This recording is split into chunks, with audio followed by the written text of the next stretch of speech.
Hello everyone, welcome to you all. तो आज continue करते हैं अपना सेंटर ऑफ मास। ठीक है, तो कल हमने डिस्क के लिए सेंटर ऑफ मास निकालना सीखा था। ठीक है, तो देखिए डिस्क के लिए हमने एक नई टेक्निक यूज की थी, मतलब फुल इंटीग्रेशन मेथड जो है, इंटीग्रेशन मेथड जिससे थोड़ा इजी हो गया था, राइट। क्योंकि हमको रिंग का पता था, तो हमने उसमें से एक रिंग काट के फिर उस रिंग का एरिया लेके और उस रिंग का जो वाई लिया था वो उस रिंग के सेंटर ऑफ मास का लिया था।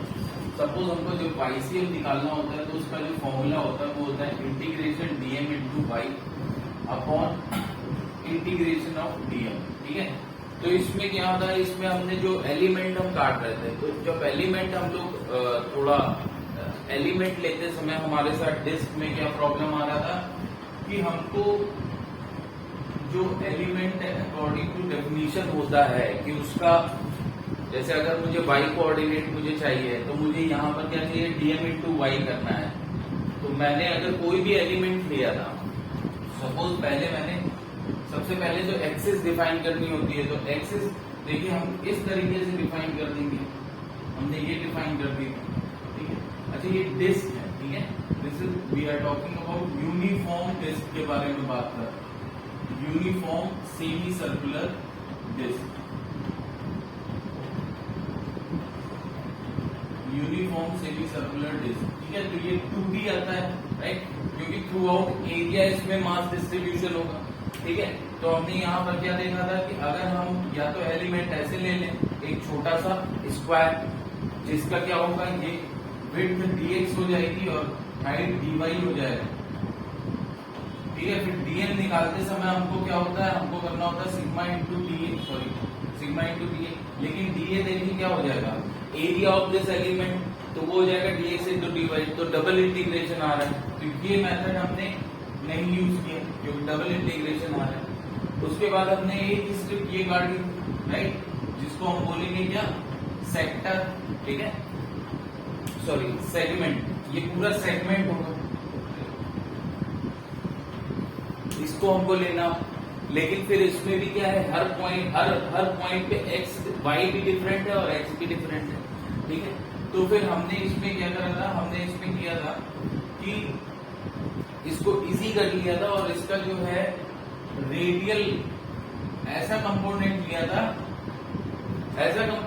था जिसके ऑल पॉइंट्स, सारे पॉइंट्स कैसे हैं, रेडियली सेम डिस्टेंस पे हैं। रेडियली मतलब जिनकी अगर मैं ओरिजिन से रेडियस देखूं दूरी, तो वो सेम डिस्टेंस में है। ठीक है, और उसके बाद मुझको ये पता है, लेकिन इसमें भी क्या प्रॉब्लम आ रही थी, अगर मुझे वाईसीएम करना है तो मुझे रेडियस नहीं चाहिए होती है, मुझे क्या चाहिए होता है, वाई कोऑर्डिनेट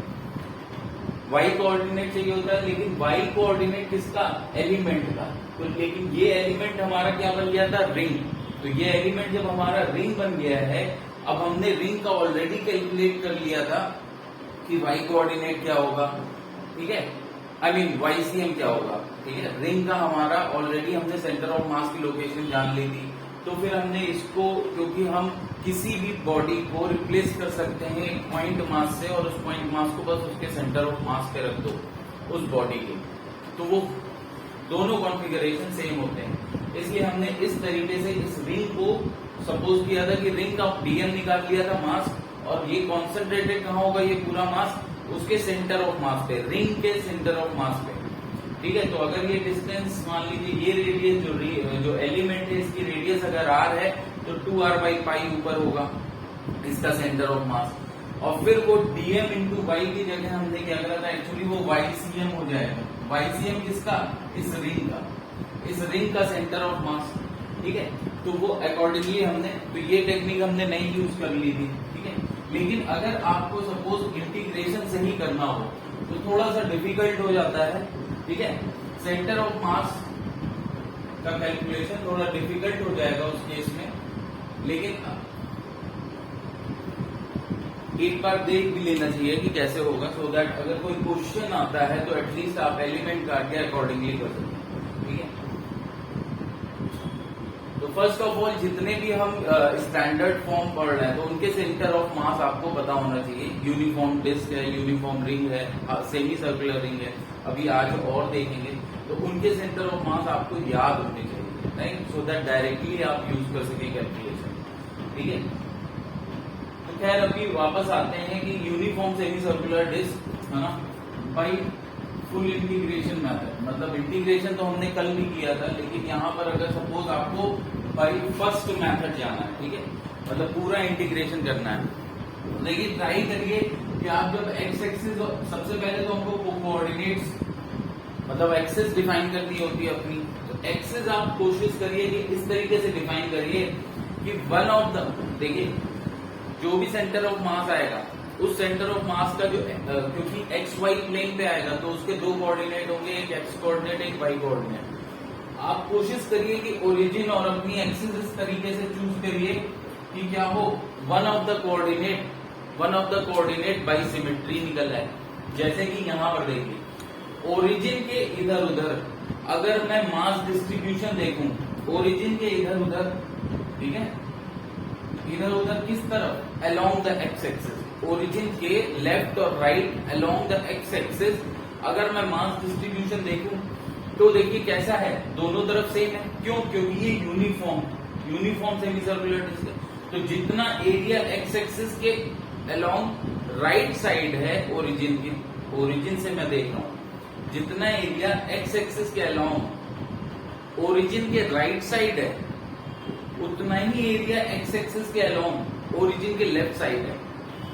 अब क्योंकि यूनिफॉर्म सेमी सर्कुलर रिंग है तो मास डिस्ट्रीब्यूशन दोनों तरफ सेम हो गया।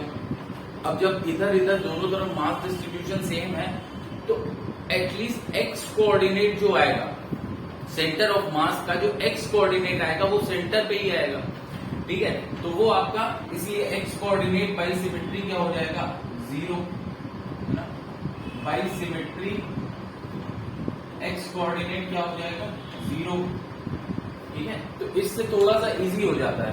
अब हमको निकालना है सपोज वाई कोऑर्डिनेट।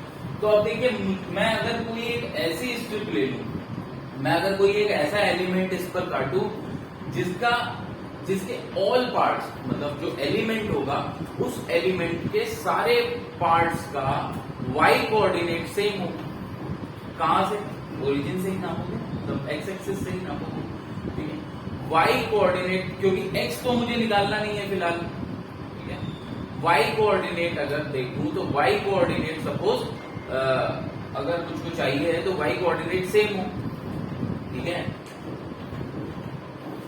तो वाई कोऑर्डिनेट सेम हो, ऐसा एलिमेंट काटने के लिए हमारे पास कुछ नहीं बचता है,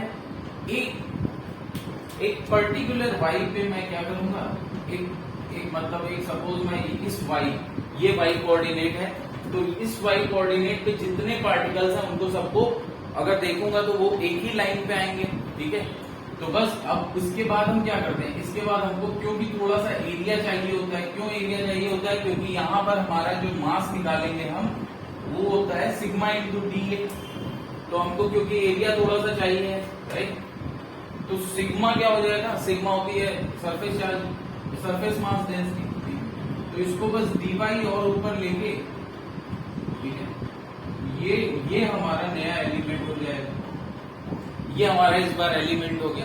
अब देखिए इस एलिमेंट का मास हमको चाहिए तो dm हो जाएगा, फिर हमको dm चाहिए तो उसके लिए हमको dA चाहिए, तो इस एलिमेंट का dA देखिए क्या होगा, dA क्या होगा, अच्छा uniform semi circular ring, semi circular disc है, इसका मास m गिवन है और रेडियस r गिवन है। अब देखिए डिस्क का dA क्या हो जाएगा, ये लेंथ, राइट, इनटू dy, क्योंकि आप समझ रहे होंगे जब आपके पास suppose this is semi circular disc, ये डिस्क होगी, बस इसमें क्या है कि यहाँ पर ये थोड़ा सा मास डिस्ट्रीब्यूशन इधर स्ट्रेट लाइन होगा, यहाँ स्ट्रेट लाइन होगा, ये कर्व है, तो अगर इसको एज्यूम करिए थोड़ी देर के लिए कि ये आपकी डिस्क है, तो आप कैसा एलिमेंट काट रहे हैं, आप एलिमेंट काट रहे हैं कुछ ऐसा, ठीक है। तो जब इस एलिमेंट को आप बाहर निकालेंगे तो ये क्या होगा, एक रेक्टेंगल होगा, एक रेक्टेंगल होगा जिसकी थिकनेस क्या हो जाएगी, थिकनेस हो जाएगी dy। अब देखिए इससे मत कंफ्यूज होइएगा कि ये लेंथ ds है और ये लेंथ है dy। इससे कंफ्यूज नहीं होना है, क्योंकि ये इतना स्मॉल एलिमेंट है, इतना छोटा है कि ds और dy आपके क्या हो जाएंगे, लगभग सेम हो जाएंगे। ठीक है, तो इससे कंफ्यूज नहीं होना है। तो अब आपका dA देखिए क्या आएगा, dA आपका आएगा ये लेंथ, सपोज ये लेंथ आपकी क्या है, ये लेंथ सपोज x है, तो ये लेंथ भी x हो जाएगी, राइट। x इन 2x इंटू dy। देखिए अब देखिए x क्या होगा, तो देखिए अगर मैं इसको मिला देता हूं और सपोज ये एंगल आपका थीटा है या कोई कुछ भी मान लीजिए,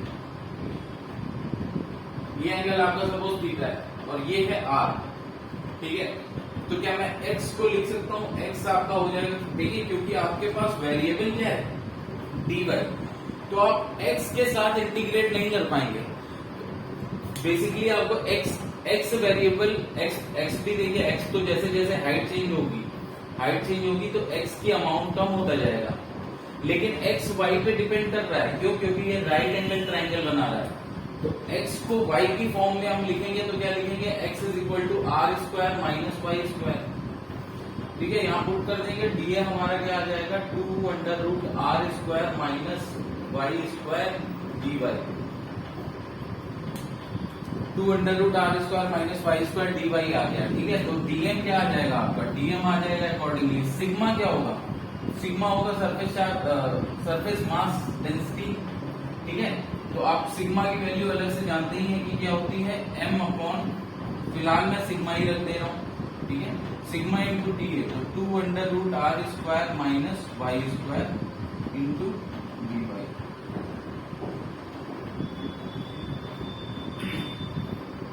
ये एक्ससी है सेंटर ऑफ मास का। ठीक है, तो ये बाई सिमेट्री ये 0 होगा। उसके बाद हम आते हैं वाई कोऑर्डिनेट के लिए हमको करना है, तो पहले हमने क्या निकाल लिया, डीएम निकाल लिया। ठीक है, तो डीएम लेके आगे वाई की फॉर्म में। अब यहाँ पर हमारे पास सिर्फ एक वेरिएबल है, वो क्या है वाई, सिग्मा तो कांस्टेंट है। ठीक है, तो यहाँ पर अगर मैं पुट करूंगा तो देखिए क्या आएगा, डीएम क्या है सिग्मा। सिग्मा क्यों कांस्टेंट है, सिग्मा इसलिए कांस्टेंट है क्योंकि यूनिफॉर्म टेस्ट है। ठीक है, तो इसका सिग्मा क्या हो जाएगा, सिग्मा हो जाएगा, सिग्मा आपका हो जाएगा m अपॉन पाई आर। ठीक है, no m upon pi r square by 2m by pi r square. तो कांस्टेंट है तो फिलहाल मैं सिग्मा लिख ले रहा हूँ। ठीक है, तो सिग्मा इंटू 2y ये वाला, ठीक है, y इसके साथ रख दिया, under root r square minus y square d Y.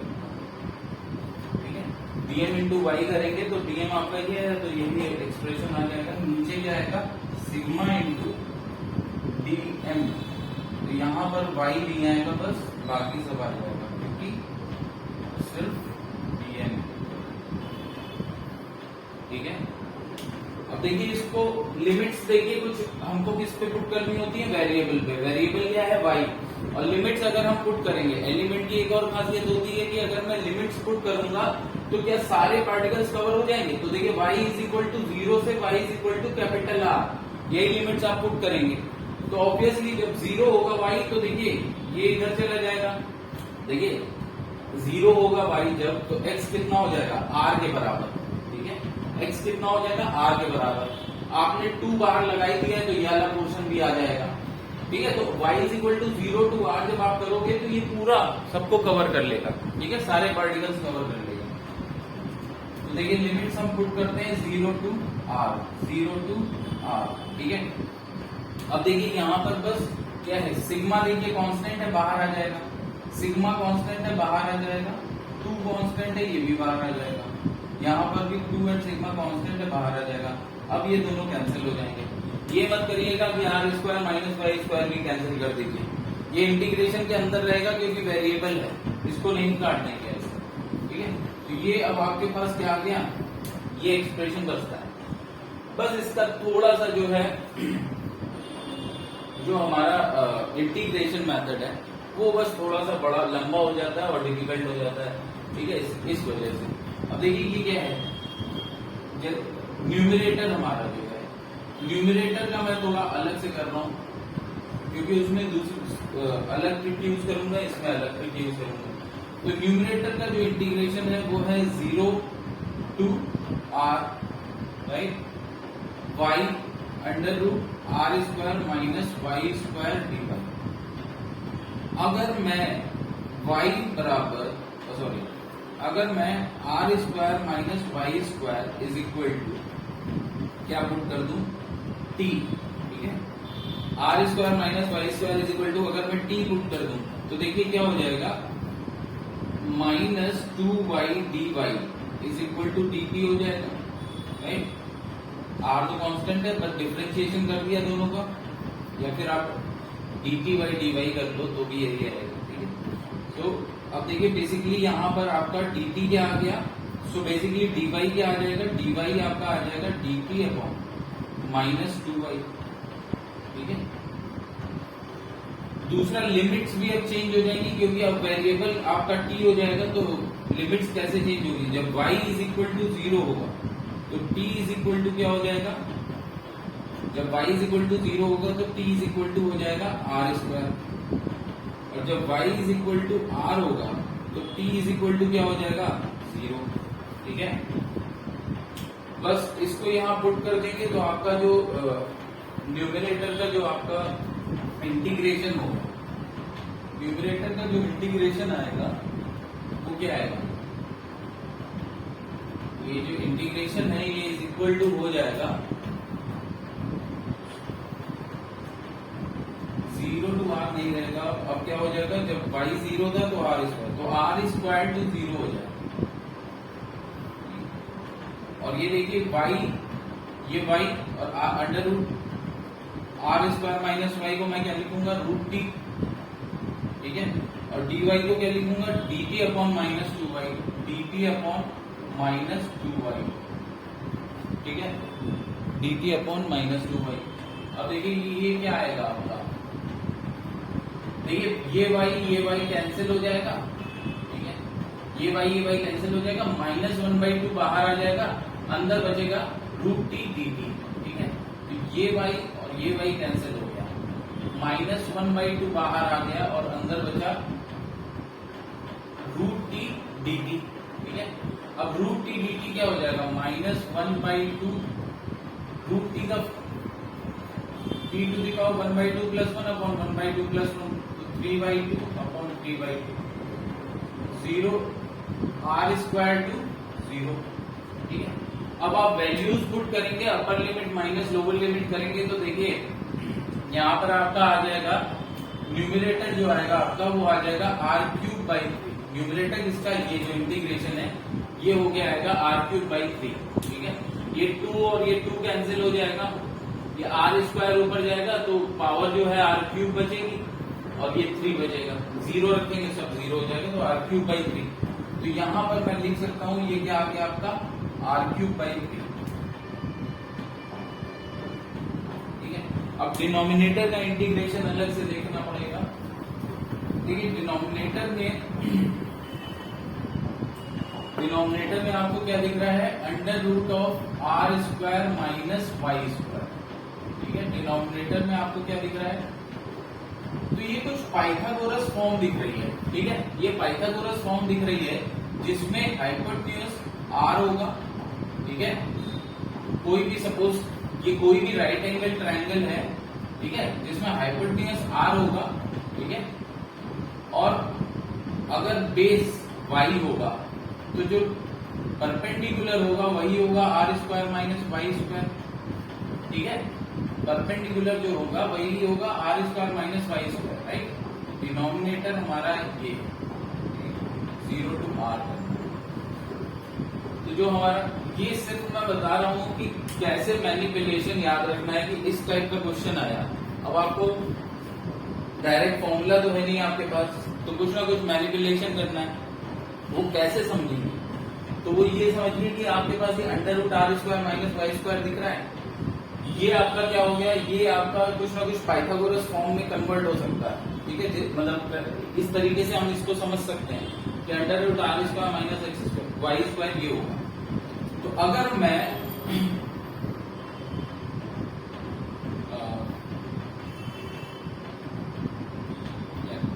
Suppose ये एंगल हमारा अल्फा है, राइट, ये एंगल हमारा क्या है, अल्फा है, तो मैं लिख सकता हूं y इज इक्वल टू क्या हो जाएगा, r cos अल्फा, ठीक है, y इज इक्वल टू क्या हो जाएगा, r cos अल्फा, ठीक है। बस यही आपको यहां से ये क्लियर हो जाएगा कि अगर y is equal to r cos alpha आपको रख देना है, ठीक है, तो आपका ये इंटीग्रेशन इजी हो जाएगा, ठीक है।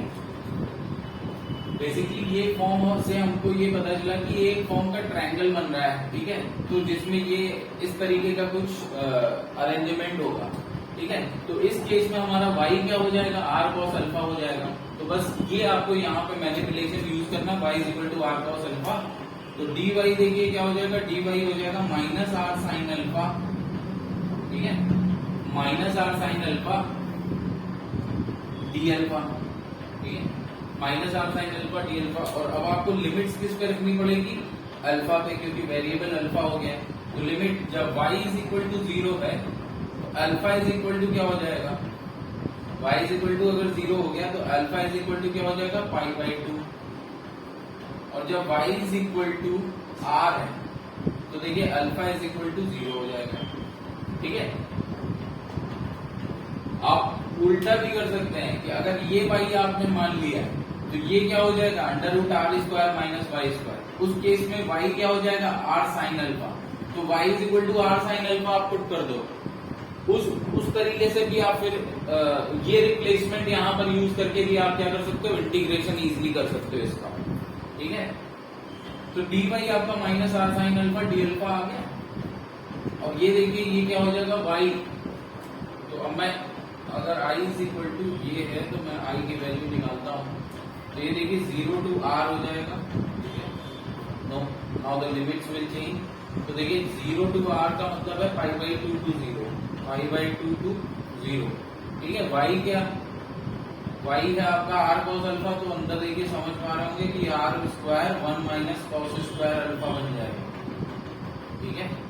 और बाहर देखिए dy की जगह क्या आ जाएगा, minus r sine alpha d alpha, minus r sine alpha d alpha.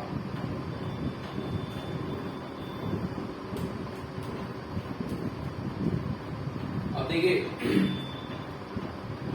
ये आर स्क्वायर बाहर आ जाएगा, ठीक है, constant r square under root के बाहर आर आएगा और फिर कांस्टेंट होगा, ठीक है। ये अंडर रूट से बाहर आके आर होगा और क्योंकि ये कांस्टेंट है तो इसको मैं बाहर ले रहा हूँ इंटीग्रेशन के, ठीक है।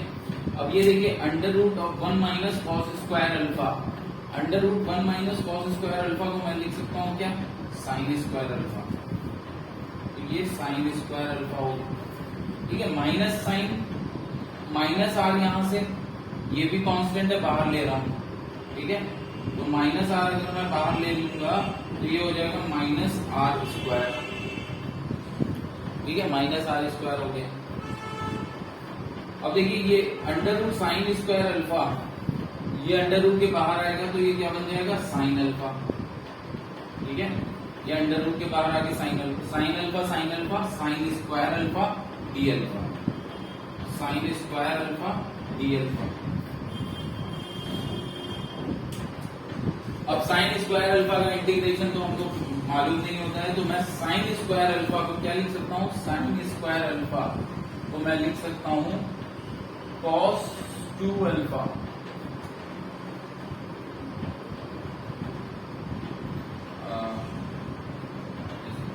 वन माइनस कॉस 2 अल्फा, ठीक है, बाई 2। cos 2 अल्फा क्या होता है, cos 2 अल्फा होता है 1 minus sign square alpha, right, sorry 1 minus 2 sign square alpha. cos 2 alpha आपका क्या होता है, 1 minus 2 sign square alpha, right. तो अगर आप ओपन करेंगे 1 माइनस 2 साइन स्क्वायर अल्फा आएगा, 1 1 कैंसिल हो जाएगा, minus minus plus and 2, right. तो यहाँ पर साइन स्क्वायर अल्फा को मैं क्या लिख रहा हूँ, 1 माइनस cos 2 अल्फा बाई 2, ठीक है। तो ये आपका हो जाएगा 1 माइनस cos 2 अल्फा बाई बाहर डी अल्फा। अब देखिए ये बस माइनस आर स्क्वायर, ठीक है, integration pi by 2 to r, integration pi by 2 to 0, ठीक है, 1/2 डी अल्फा, ठीक, माइनस ये 1/2 भी बाहर ले लीजिए, कांस्टेंट है तो 2 को मैंने बाहर ही ले लिया, तो ये बाहर हो जाएगा माइनस आर स्क्वायर बाई 2, अंदर pi by 2 to 0 d alpha, minus cos 2 alpha d alpha, pi by 2 to 0 cos 2 alpha d alpha.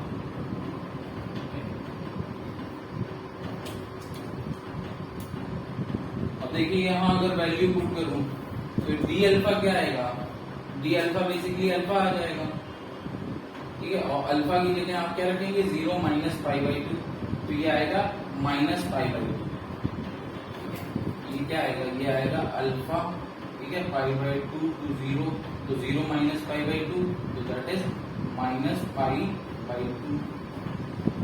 अब यहां पर देखिए cos 2 अल्फा, cos 2 अल्फा का इंटीग्रेशन क्या होगा, cos 2 अल्फा का इंटीग्रेशन होगा 1/2 sin 2 अल्फा, इसका इंटीग्रेशन क्या आ जाएगा 1/2 sin 2 अल्फा, 1/2 sin 2 अल्फा और पाई by 2 to 0।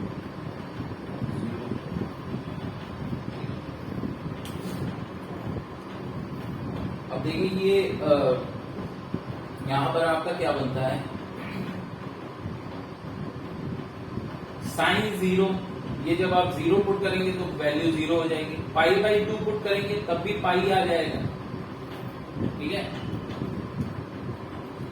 Pi by 2 put करेंगे तब भी क्या आ जाएगा, पाई आ जाएगा, तो साइन 0 माइनस साइन पाई बनेगा, तो पाई भी 0 है, साइन पाई भी 0 है, साइन 0 भी 0 है, तो ये पूरा 0 हो जाएगा, ठीक है, ये पूरा 0 हो गया, तो आपके पास देखिए डिनोमिनेटर वाला इंटीग्रेशन क्या आ गया,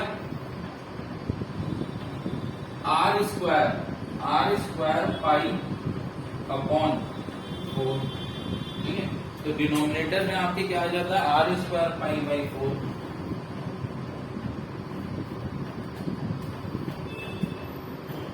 आर स्क्वायर पाई बाई 4, ठीक है।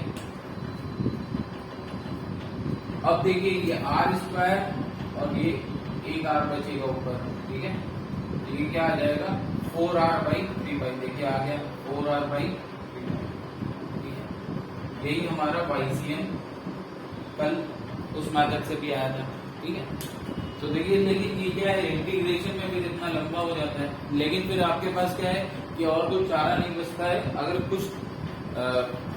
कुछ ऐसे शेप होते हैं जहां पर आपको इंटीग्रेशन करना ही पड़ेगा, तो दैट्स व्हाई मैंने एक बार ये दिखा दिया था, ठीक है।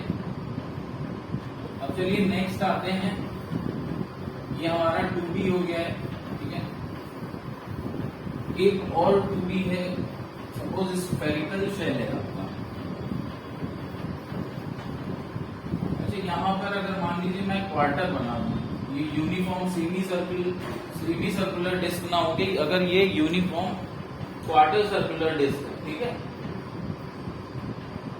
तो अब इस केस में देखिए अलोंग द आपने अगर एक्सिस एक्स और वाई यही माना है, ठीक है, अगर आपने एक्सिस का एक्स और वाई यही माना है, तो फिर अब आप इस केस में ये समझिएगा क्या, आपको ये समझना होगा कि जो अलोंग द एक्स एक्सिस अगर मैं ओरिजिन के इस तरफ और इस तरफ देखता हूं, अलोंग द एक्स एक्सिस अगर मैं ओरिजिन के इस तरफ और इस तरफ देखता हूं, तो मास डिस्ट्रीब्यूशन सेम नहीं है, मास अब एक्स कोऑर्डिनेट भी चेंज हो जाएगा, अब एक्स कोऑर्डिनेट भी चेंज हो जाएगा, ठीक है। तो अब देखिए पहले तो आप y निकाल लेंगे सेम मेथड से, अब आपकी स्ट्रिप का देखिए, अब आपकी स्ट्रिप आप y डिस्टेंस में इस तरीके से dy काटेंगे, y डिस्टेंस में आप dy काटेंगे, ठीक है। वाई डिस्टेंस पे आप इस तरीके से dy काटेंगे, ठीक है। लेकिन x इस स्ट्रिप से नहीं निकाल पाएंगे। अब x कोऑर्डिनेट आपको पता करने के लिए आपको दूसरी स्ट्रिप पे काम करना पड़ेगा। वो क्या होगा, पहले आप y कोऑर्डिनेट निकाल लीजिए इस स्ट्रिप से, क्योंकि इसके हर एलिमेंट का y कोऑर्डिनेट सेम है। लेकिन x एक्सिस जब आपको निकालना है, अगेन x कोऑर्डिनेट जब आपको निकालना है, तब आप क्या करेंगे, x कोऑर्डिनेट जब आपको निकालना है तो आप यहां पर अब एक ऐसी स्ट्रिप चाहिए जिसके सारे पार्टिकल सेम x पे हो। तो सेम x मान लेते हैं ये है, तो x डिस्टेंस पे हम dx अमाउंट की स्ट्रिप काट लेते हैं, ठीक है। तो अब इसके सारे पार्टिकल सेम x पे होंगे, ठीक है। अब इसका एरिया क्या हो जाएगा, इसका एरिया dA जो होगा आपका वो क्या हो जाएगा, देखिए ये रेडियस अगर r है और ये x है, तो ये होगा √r² माइनस एक्स स्क्वायर। तो ये हो जाएगा √r² minus x square into dx, ये एरिया हो गया। अब dm अकॉर्डिंगली मास आप लिख लीजिए इसका, और फिर इंटीग्रेट करिए 0 टू जो भी आपकी r है, ठीक है। और अकॉर्डिंगली जो भी हमको ऊपर नीचे चेंजेस करने होंगे, इंटीग्रेशन पे आप जाएंगे तो आपको कभी ट्रिग्नोमेट्री का सहारा लेना पड़ेगा, तो कभी कुछ, तो वो आपको करना पड़ेगा, ठीक है। अब देखिए इसको सिंप्लीफाई करने के लिए कि अगर मैं किसी एक कोऑर्डिनेट को इसका 0 कर दूं, तो देखिए आपको ये पता है कि इस लाइन को अगर मैं देख रहा हूं, इस लाइन को अगर मैं वाई एक्सिस ले रहा हूं, तब देखिए क्या है, इस तरफ कुछ भी नहीं है। लेकिन अगर मैं वाई एक्सिस को थोड़ा घुमा दूं ऐसे, ठीक है, कितना एंगल घुमा दूं, 45। अगर मैं वाई एक्सिस को इस पे 45 एंगल घुमा दूं, तो अकॉर्डिंगली जो नई एक्स एक्सिस बनेगी, एक्स डैश, वो भी, या इसको एक्स ही मानिए अगर, तो ये एक्स वाली एक्सिस भी 45 घूम जाएंगे, और ये हमारा वाई एक्सिस हो जाएगा, ठीक है, नया, ठीक है। अब देखिए अगर मैं 45 इसको घुमा दिया हूं, तो अब समझिए ओरिजिन के इस तरफ और इस तरफ एक्स एक्सिस के अलोंग ओरिजिन के दोनों साइड सेम मास डिस्ट्रीब्यूशन हो गया। तो मतलब अब एक्स कोऑर्डिनेट जो सेंटर ऑफ मास का होगा वो इसी लाइन पे मिलेगा, क्योंकि एक्स कोऑर्डिनेट फिर से 0 हो जाएगा, राइट। तो आप एक्सेस अकॉर्डिंगली चेंज भी कर सकते हैं। तो अब आपका क्या हो जाएगा, देखिए अब आपकी स्ट्रिप आप ये ले सकते हैं, तो ये आपकी स्ट्रिप हो जाएगी, और इसके सारे पार्टिकल्स क्या हैं, वाई डिस्टेंस पे हैं, ठीक है।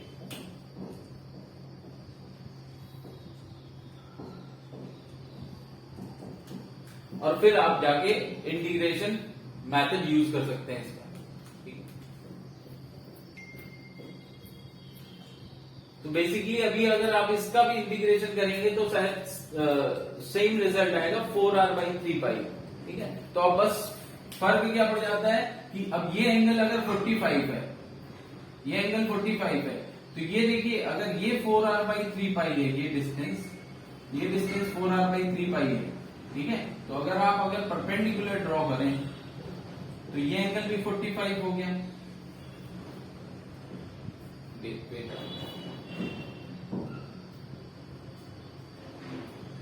तो ये एंगल अब आपका क्या हो जाएगा, 45 हो जाएगा, ठीक है। तो ये साइड और एक्स और वाई दोनों क्या हो जाएंगे, सेम हो जाएंगे। तो आपका जो सेंटर ऑफ मास आया, अगर मैं ओरिजिनल वाली एक्स और वाई के अकॉर्डिंग निकालना चाहता हूं, तो अब इसके एक्स और वाई सेम हो जाएंगे, और x square plus x square आप इस तरीके से, मतलब एक्स सी एम और वाई सी एम, ये जो मैं ब्लैक कलर का लिख रहा हूं, ये इस वाली एक्सिस के अलाउंग, इस वाली एक्सिस के अकॉर्डिंग आपका जो x c m y c m आएगा वो है ये।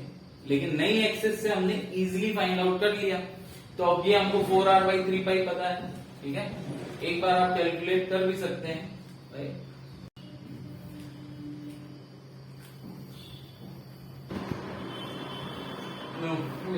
ये 4√2r/3π आएगा, ये जो डिस्टेंस है,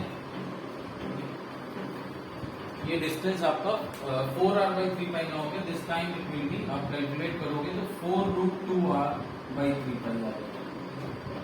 अब ये जो आप कैलकुलेट कर लोगे, लेकिन अगर आपको ओरिजिनल एक्स एंड वाई को एक्सिस के अकॉर्डिंग कोऑर्डिनेट्स बताने थे, राइट, अगर आपको original x and y axis के अकॉर्डिंग कोऑर्डिनेट्स बताने हैं तो फिर आप इसके लिए क्या कर सकते हैं, इसके लिए आपको ये पता है कि ये 45 हो जाएगा, राइट। तो अब देखिए x एंड y दोनों सेम हो जाएंगे, ठीक है। तो अब अकॉर्डिंगली आप देखिए XCM YCM सपोज ये आपका है a, तो a square plus a square ये आपका क्या आ जाएगा, ये हाइपोटेन्यूज के बराबर, जो कि कितना आया है 4√2r/3, ठीक है। r is the radius of this disc, ठीक है। तो यहाँ से आपको XCM YCM आ जाएगा। तो आप ऐसे भी समझ सकते हैं कि x क्या हो जाएगा, a sin 45, ठीक है। तो a आपका क्या है 4√2r/3। तो बेसिकली आपको ये समझ में आएगा यहाँ पर भी अब XCM भी कितना आ जाएगा, जो कि YCM के बराबर होगा, वो आ जाएगा आपका 4r/3। तो जब ये जितना प्रैक्टिस कर लेंगे उतना ये इजी हो जाएगा आपके लिए centre of mass find out करना, ठीक है, यूनिफॉर्म बेसिकली। सो नेक्स्ट हमारे पास क्या है,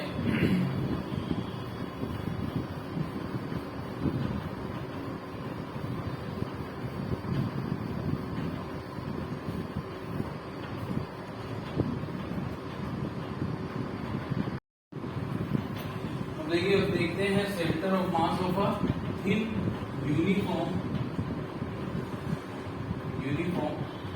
thin hemispherical shell, hemispherical shell of mass m and radius r, ठीक है। थिन हेमीस्फेरिकल सेल क्या है, थिन हेमीस्फेरिकल सेल बेसिकली देखिए आपने अगर प्लास्टिक बॉल जो होती है, राइट, प्लास्टिक बॉल अगर आप बीच से काटते हैं तो देखिए अंदर उसके हॉलो होगा, ठीक है, अंदर कुछ नहीं होगा, ठीक है। तो वो आपका जो है वो थिन हेमीस्फेरिकल शेल की तरह काम, वो थिन हेमीस्फेरिकल शेल हम उसको कंसीडर कर सकते हैं। तो अब उसमें जो मास डिस्ट्रीब्यूशन है वो कैसे है, उसका mass distribution through out volume, अंदर तो है नहीं क्योंकि अंदर तो खाली है, लेकिन surface through out its surface, तो मैं ये बोल सकता हूँ पूरे इसके सरफेस एरिया पे मास का डिस्ट्रीब्यूशन है, ठीक है। तो अगर ये हमारी हेमीस्फेरिकल शेल है सपोज, ठीक है, तो इसके पूरे सरफेस एरिया पे मास का डिस्ट्रीब्यूशन है, अंदर की तरफ से भी और बाहर की तरफ से भी, राइट। अब देखिए सबसे पहले क्या बात आती है कि इसका अगर मुझे सेंटर ऑफ मास चाहिए है तो मुझको चाहिए है कोऑर्डिनेट सिस्टम, ठीक है। अब देखिए कोऑर्डिनेट सिस्टम, ये देखिए मास कैसा डिस्ट्रीब्यूटेड है थ्रू आउट इट्स एरिया, तो 2D वाली प्रॉब्लम आती है, ठीक है। लेकिन ये बॉल का अगर मैं स्ट्रक्चर देखूं तो थोड़ा 3D में बन रहा है। अब हम एक्सिस अपनी ऐसे चूज कर सकते हैं कि एटलीस्ट जेड तो पहले 0 ही हो जाए, ठीक है, जेड 0 हो जाए, ठीक है। फिर वन ऑफ देम अगर एक्स और वाई में देखते हैं कुछ 0 हो सकता है या नहीं, ठीक है। तो देखिए अगर मैं ये ले लेता हूं सपोज ये आपका है एक्स एक्सिस,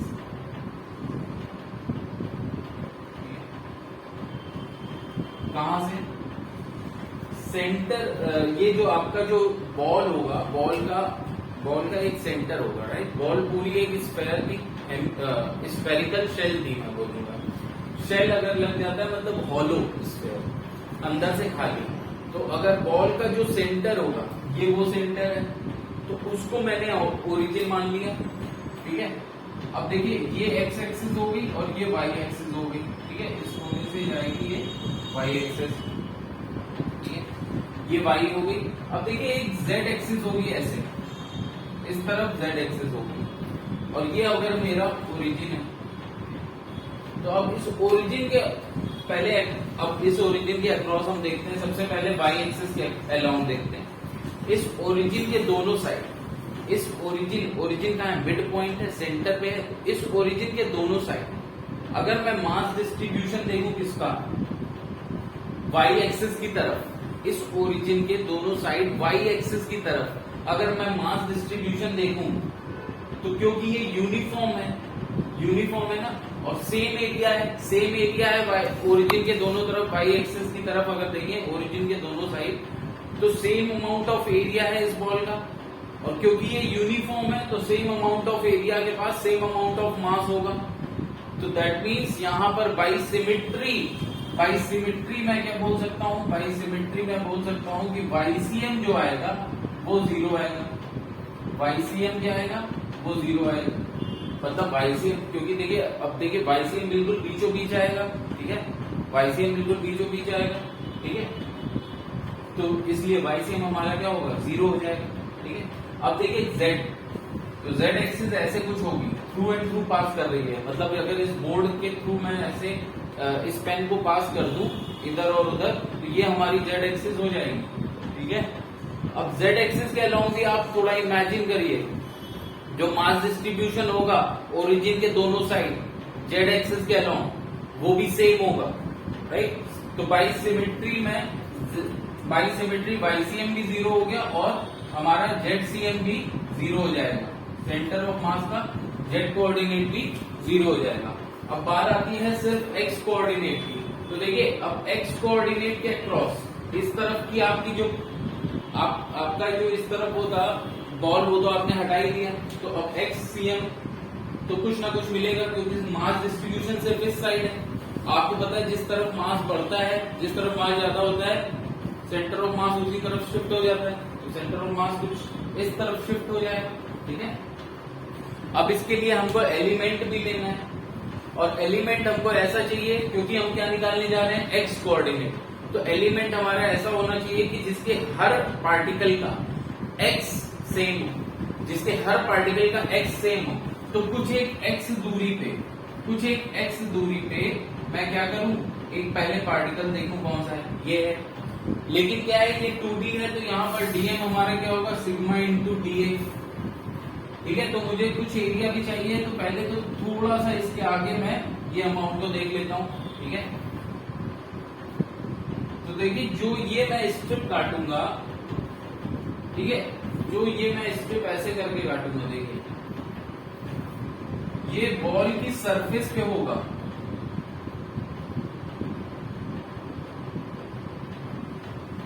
ठीक है ना, और ये कैसी होगी, अगर इसको काट के आप बाहर निकालते हैं तो ये क्या होगा, ये एक सर्कुलर रिंग बन जाएगी।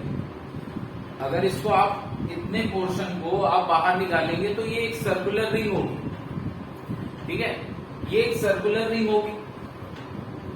अब देखिए ये सर्कुलर रिंग का सेंटर ऑफ मास इसके ही सेंटर पे होगा, ये सर्कुलर रिंग का जो सेंटर ऑफ मास होगा वो इसके खुद के सेंटर पे होगा, जो इसका ये जो सर्कुलर रिंग बनेगी, ठीक है, ये भी अपने आप में यूनिफॉर्म ही होगी, क्योंकि यूनिफॉर्म थिन स्फेरिकल शेल का पार्ट है।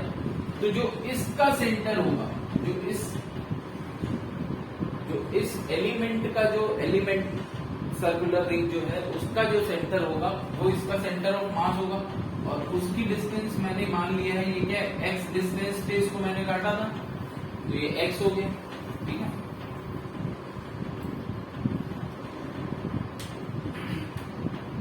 अब सपोज ये जो रेडियस है इसकी ये जो एलिमेंटल रिंग बनी है, जो ये हमारी एलिमेंटल रिंग बनी है, ये रेडियस स्मॉल r, अच्छा ये हमारे पास कैपिटल R है, ठीक है।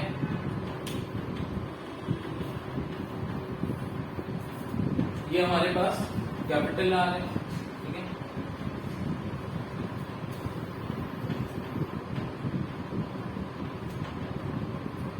अब आप देखिए अगर मैं इसको थोड़ा सा अगर मैं इसको देखूं तो ये देखिए हमारा R, अगर मैं देखूं तो इसको देखिए मैं मान सकता हूं कि ये कुछ एंगल थीटा पे होगा, ठीक है।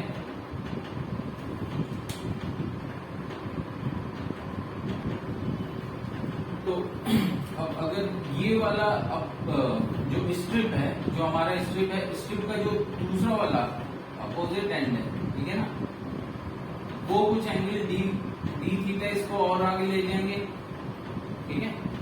तो ये पार्ट हमको मिल जाएगा, मतलब एक तरह से जो हमने पार्टिकल इंक्लूड किए हैं वो हमारे अगर एंगुलर पोजीशन उनकी देखें तो वो डी थीटा पे मिल जाएंगे, दोनों आई मीन पूरी स्ट्रिप के पार्टिकल्स डी थीटा को अगर मैं ऐसे करके घुमा दूं तो मिल जाएंगे, ठीक है।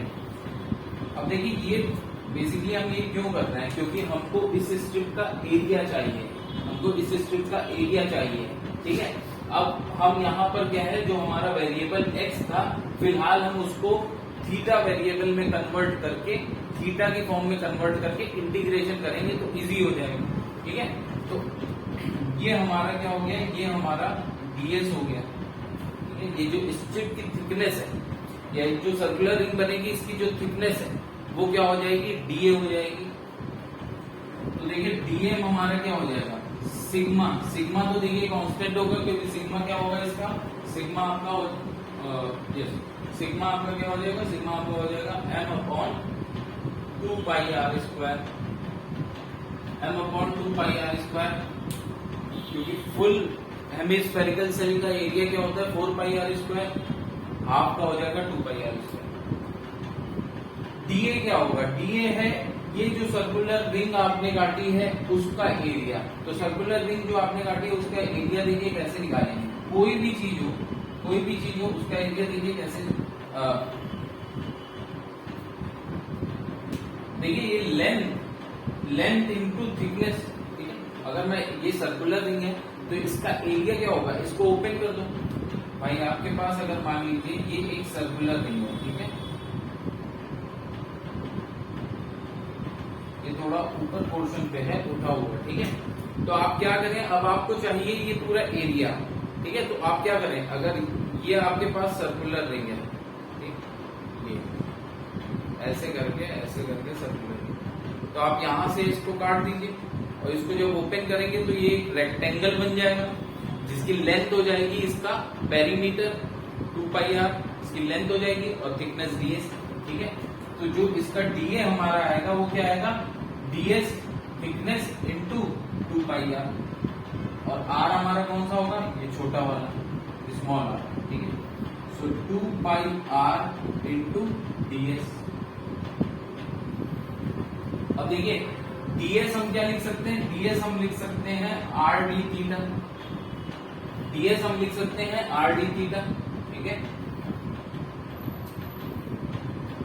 और r के लिए हम क्या यूज कर सकते हैं, ये अगर r है और ये अगर थीटा है तो r क्या हो जाएगा, एक्चुअली अगर ये थीटा है तो ये भी थीटा होगा, ठीक है। और ये लेंथ हो जाएगी आपकी r cos थीटा, अगर ये थीटा है तो ये भी थीटा होगा, और ये लेंथ क्या हो जाएगी आपकी r, स्मॉल r क्या हो जाएगा आपका r cos थीटा, ठीक है। तो ये यहाँ पुट कर देते हैं सिग्मा 2 पाई सिग्मा, ठीक है। r की जगह हम लिख देते हैं r cos थीटा, और ds की जगह हम लिख देते हैं r d थीटा। ये बेसिकली हो जाएगा 2 pi sigma r square cos theta d theta, ये तो dm आ गया। अब देखिए हमारे पास जो हमको बेसिकली अब क्या इस एक्सिस पे xcm मिलेगा, तो xcm का फॉर्मूला क्या होता है, xcm का फॉर्मूला होता है dm into x upon integration dm। लेकिन देखिए यहाँ पर अब मेरे पास क्या है, x वेरिएबल नहीं बचा, हमने x r सबको थीटा वेरिएबल में कन्वर्ट कर दिया है, क्योंकि अब हम थीटा पे लिमिट्स भी लगा सकते हैं। थीटा देखिए यहाँ से लिया है तो theta is equal to 0 to pi कर देंगे, theta is equal to 0 to pi कर देंगे, बस सारे एलिमेंट्स कवर हो जाएंगे, ठीक है। तो अब देखिए x हमारा क्या बचा, x हमारा है x हमारा ये है, ठीक है। अब इस ट्रायंगल से अगर मैं देखूं तो x हमारा देखिए क्या होता है, x हमारा हो जाएगा r साइन थीटा, ठीक है। ये एंगल थीटा है, ये भी एंगल थीटा हो जाएगा, स्मॉल r हो गया कैपिटल R cos थीटा, ये हो जाएगा r साइन थीटा, ठीक है। बस वैल्यूज को पुट करिए तो ये आएगा आपका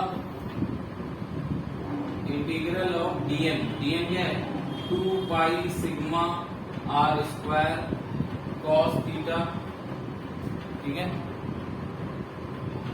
cos थीटा d थीटा, ये आपका dm। और x क्या है, x आपका आ रहा है यहाँ से r sine theta,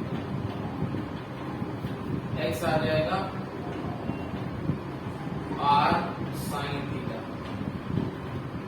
upon dm, तो 2 pi sigma r square cos theta d theta.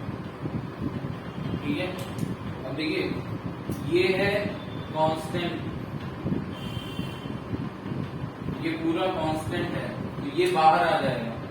ठीक है, ये कांस्टेंट टर्म जो है इंटीग्रेशन के बाहर आएंगे और ऊपर नीचे कैंसिल हो जाएंगे, तो आपके पास इंटीग्रेशन में ये पोर्शन आएगा।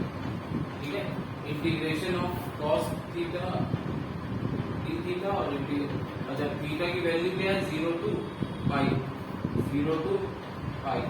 ठीक है,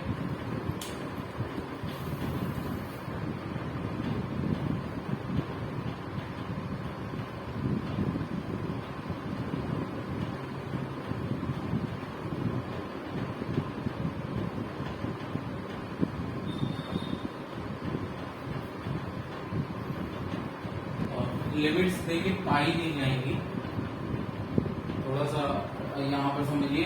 जब लिमिट में जब मैं थीटा एंगल ले रहा हूँ तो देखिए ये वाले हाफ पोर्शन इधर का जो है सारे एलिमेंट्स आ रहे हैं, लेकिन साथ ही साथ ये वाला एलिमेंट भी हम थीटा ही पे कवर कर ले रहे हैं। ठीक है, मतलब ये इस एंगल थीटा पे हम देखिए क्या क्या कवर करना है। इधर वाला हाफ पोर्शन तो कवर ही करना है और एक्स एक्सिस के इधर वाला हाफ पोर्शन भी कवर करना है। तो जब ये तो जैसे जैसे हम लोग थीटा एंगल आगे जाते जाएंगे तो देखिए क्या होगा, जब हम यहाँ पहुंच जाएंगे, जब हम π/2 पे पहुंच जाएंगे तो तब तक जब देखिए 0 है तो हमारे कौन से एलिमेंट आ जाएंगे, बिल्कुल इस एरिया वाले। जब थीटा कुछ थीटा एंगल है तो ये वाले आ गए, ऐसे करके बीच में ये वाले आते जाएंगे, पूरे आते जाएंगे। ठीक है, तो जब तक हम लोग π/2 पे, जब ये लाइन ऐसे आके π/2 पे पहुंचेगा तो हमारे सारे पार्ट्स इंक्लूड हो चुके होंगे। ठीक है, तो यहाँ पे लिमिट जो है theta is equal to 0 to pi नहीं जाना है, सिर्फ 0 to π/2 जाना है, उसी में हमारे सारे एंगल्स इंक्लूड हो जाएंगे। राइट, तो ये हमारी लिमिट थोड़ा सा चेंज हो जाएगी, π/2 हो जाएगा। ठीक है, ये पाई न रहेगी, ये π/2 हो जाएगा, तो 0 to π/2 होगा। ठीक है, अब आप इंटीग्रेट कर दीजिए। तो जब आप इंटीग्रेट करेंगे तो देखिए क्या आएगा,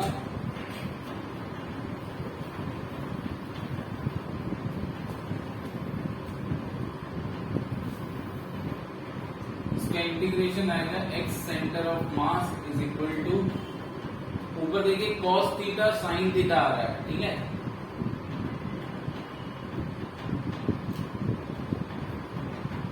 सो अगर 2 sin थीटा cos थीटा इसको बना सकते हैं। r तो देखिए r कांस्टेंट है, बाहर आ जाएगा, तो r बाहर आ गया।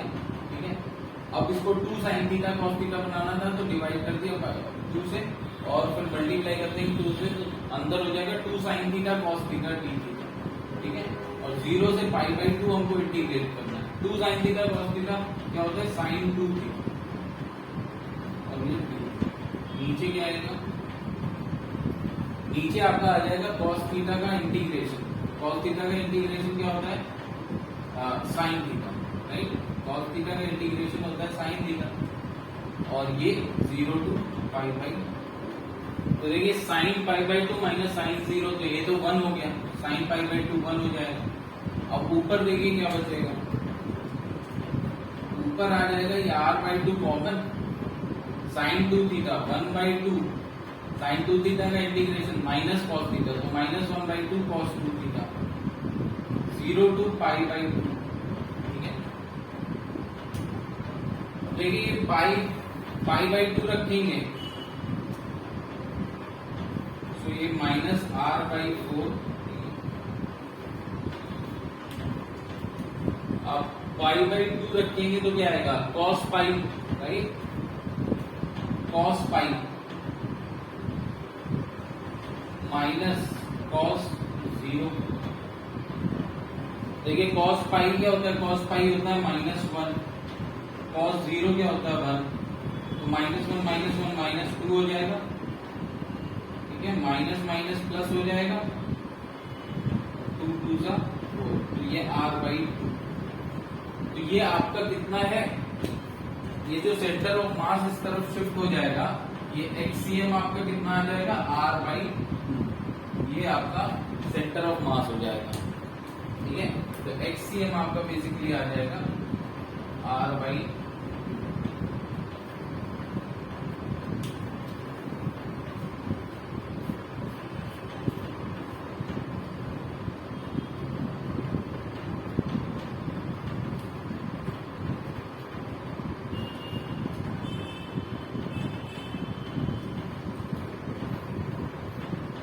अब कुछ 3 डायमेंशनल बॉडीज का देख लेते हैं।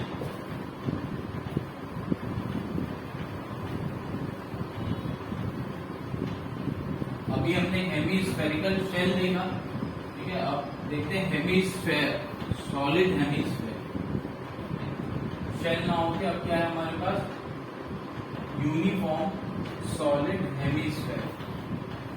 Uniform solid hemisphere, solid hemisphere, solid hemisphere बाकी सब सेम है, ऑफ मास ml रेडियस। अब देखिए इसमें क्या है, सॉलिड हेमीस्फेयर क्या है, स्फेरिकल शेल आपने समझा plastic ball, solid hemisphere leather ball, right, deuce की जो बॉल होती है उसको बी से काटिए, वहां पर मास डिस्ट्रीब्यूशन कैसा है, थ्रू आउट इट्स वॉल्यूम, ठीक है। वहां मास डिस्ट्रीब्यूशन कैसा है, थ्रू आउट इट्स वॉल्यूम है। तो देखिए हम कॉन्फ़िगरेशन तो सेम रखेंगे ताकि हमारा एक्स कोऑर्डिनेट, जेड एक्सिस और वाई एक्सिस के अलोंग जो हमको मिले, जेड एक्सिस और वाई एक्सिस के अलोंग जो हमारा कोऑर्डिनेट है सेंटर ऑफ मास का, वो क्या रहे, 0, ठीक है। जेड सेम कॉन्फ़िगरेशन रखेंगे ताकि जेड एक्सिस और वाई एक्सिस के अलोंग,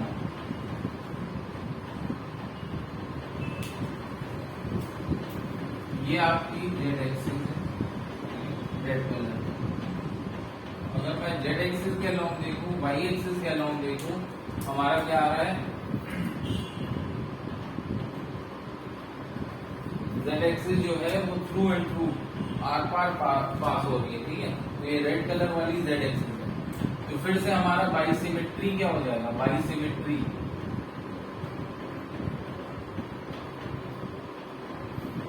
बाइसिमेट्री हमारा फिर से इसका YCM और ZCM क्या हो जाएगा, 0।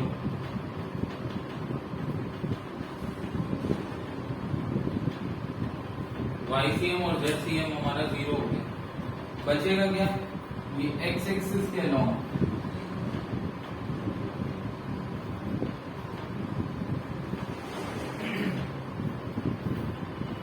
ये X एक्सिस के अलोंग हमारा क्या बचेगा,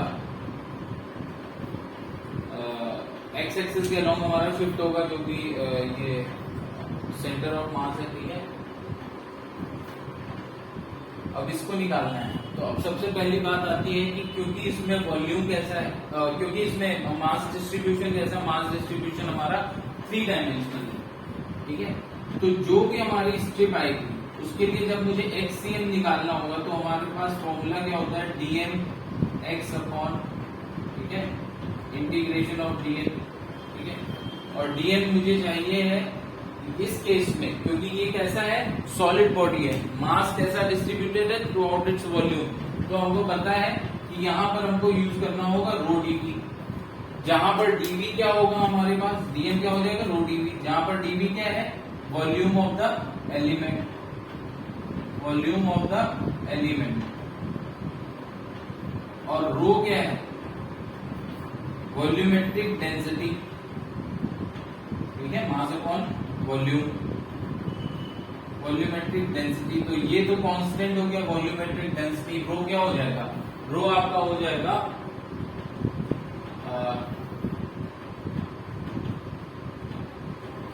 देखिए सॉलिड हेमीस्फीयर है, तो अगर मैं देखूं तो ये देखिए m होगा, m upon 4/3 pi r cube, ये किसका होता है, 4/3 pi r cube, full solid sphere का। तो हेमीस्फीयर में क्या हो जाएगा, हाफ, ठीक है। So this will be 2/3 half pi r cube, ठीक है।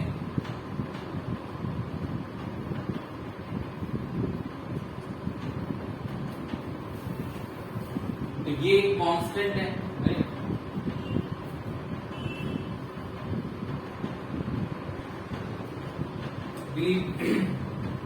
अब मेरा मेन काम है कि हमको एक्स कोऑर्डिनेट निकालना है। तो सबसे पहले हमको ये एलिमेंट ऐसे काटना होगा कि उसका एक्स, किसी भी पार्ट का उस एलिमेंट के एक्स कोऑर्डिनेट जो है ओरिजिन से सेम दूरी पे हो, ठीक है।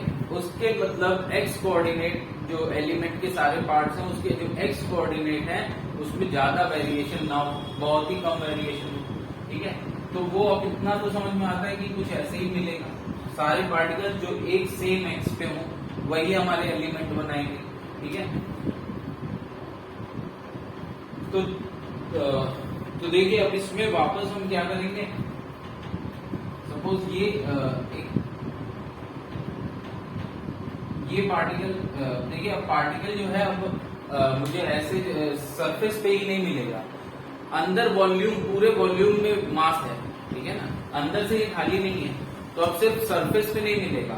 तो अब हम क्या करेंगे, अब x डिस्टेंस पे हम क्या करेंगे, एक dx अमाउंट का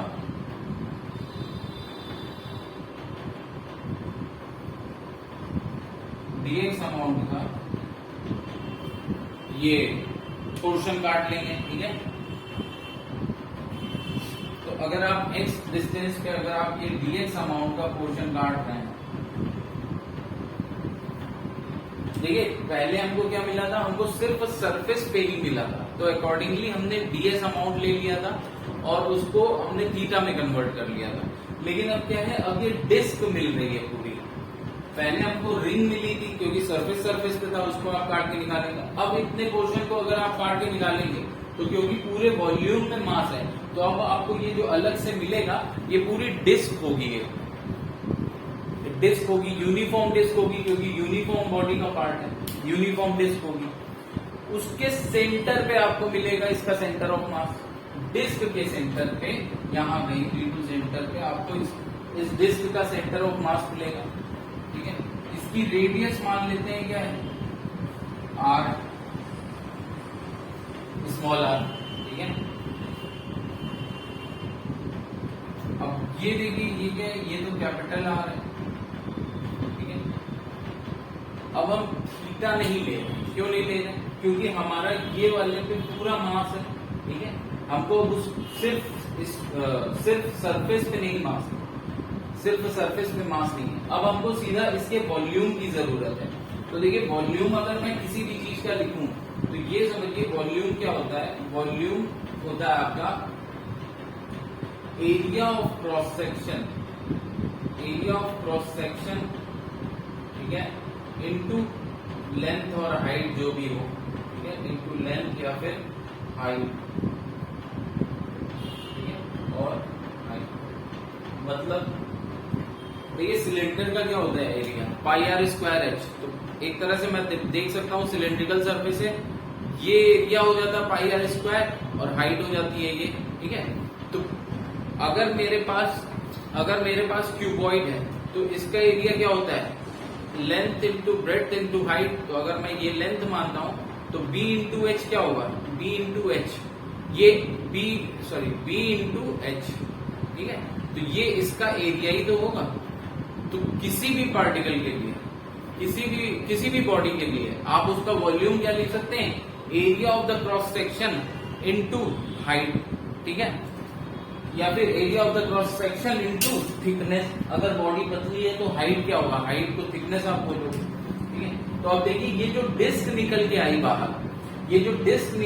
बाहर, इसकी थिकनेस कितनी है, dx के बराबर, इसकी थिकनेस कितनी है, dx, ठीक है, dx के बराबर है।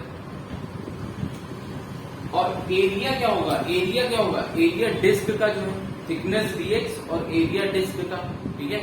तो एरिया डिस्क का देखिए क्या हो जाएगा, pi r square into dx, ठीक है। अब फिर से देखिए r, अब यहां पर हम वेरिएबल x ले रहे हैं, अब हम थीटा नहीं ले रहे हैं, हम x के ही वेरिएबल को यूज कर रहे हैं, ठीक है।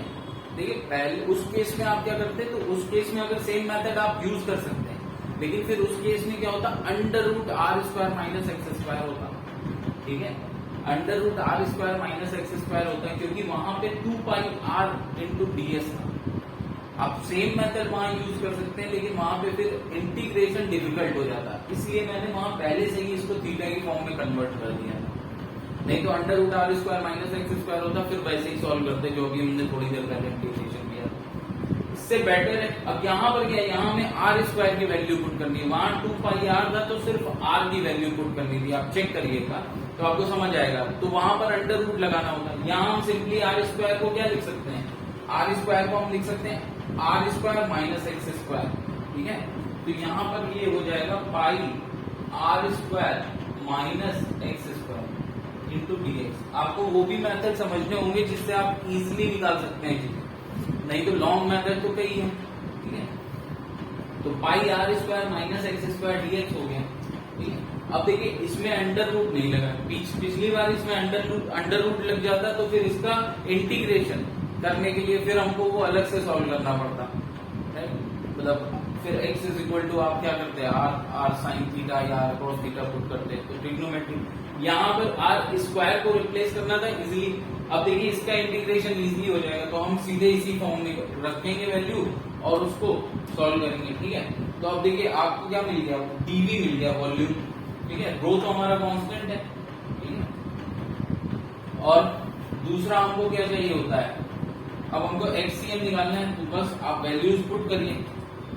डीएम पहले लिख लेते हैं, हमारे पास डीएम क्या हो जाएगा, डीएम हमारा हो जाएगा रो इंटू डीवी, डीवी ये, ठीक है, डिफरेंशियल वॉल्यूम और कुछ नहीं।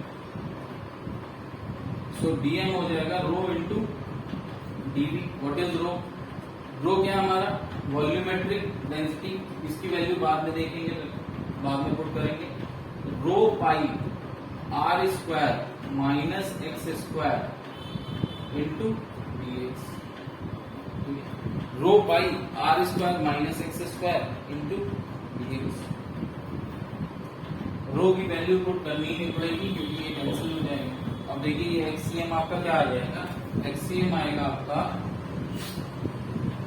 वैल्यूज पुट करेंगे।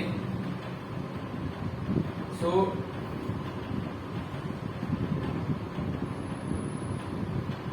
Rho pi r square minus x square d x. X पे क्या लिमिट लगेगी, अब एक्स की लिमिट और कुछ हो ही नहीं सकती, यहाँ से स्टार्ट होगा यहाँ तक जाएगा, सारे पार्ट्स को कवर कर लेगा। तो एक्स पे क्या लगेगी 0 टू आर कैपिटल आर, तो 0 टू कैपिटल आर। नीचे क्या हो जाएगा, अच्छा ये तो डीएम हुआ ना, इंटू एक्स भी है, ठीक है, एक्स डी एक्स। और ये देखिए rho pi r square minus x square d x, ये दोनों हो गए कांस्टेंट, ये बाहर आएंगे और कैंसिल हो जाएंगे, ठीक है। तो ये आपका बचेगा r square minus x square into x d x, ठीक है। एक्स को अंदर मल्टीप्लाई कर दीजिए, तो जब एक्स को अंदर मल्टीप्लाई कर दीजिए तो ये क्या आएगा, ये आ जाएगा r square x minus x cube d x, और यहाँ पर r square minus x square d x, ठीक है। लिमिट्स हैं 0 टू आर। अब देखिए ये पोर्शन आर स्क्वायर एक्स का इसका अलग कर लेंगे और इसका अलग कर लेंगे इंटीग्रेशन, ठीक है। तो डी एक्स भी दोनों को आ जाएगा, ये minus x cube d x. Similarly यहाँ पर क्या हो जाएगा, r square d x minus x square d x, 0 to r, ठीक है। कुछ नहीं, बस इंटीग्रेशन डिवाइड कर दिया दोनों के बीच में। अब यहाँ से सिंपली आ जाएगा, देखिए ये क्या आएगा, एक्स है एक्स स्क्वायर बाई 2, ठीक है। यहाँ पर अगर मैं देखूं तो ये आएगा आपका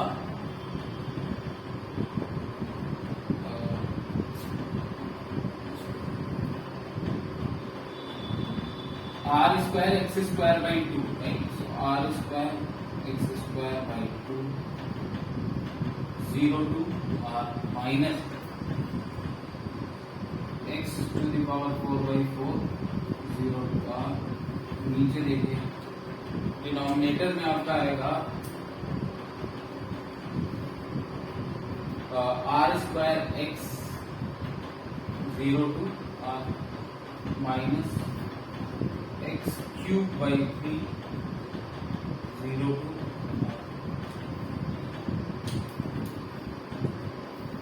देखिए आर की वैल्यू पुट कर देंगे, r upper limit minus lower limit करेंगे तो देखिए 0 तो माइनस 0 वो तो अलग हो ही जाएगा, ये आर स्क्वायर हो जाएगा, तो आर टू दी पावर 4/2 हो गया।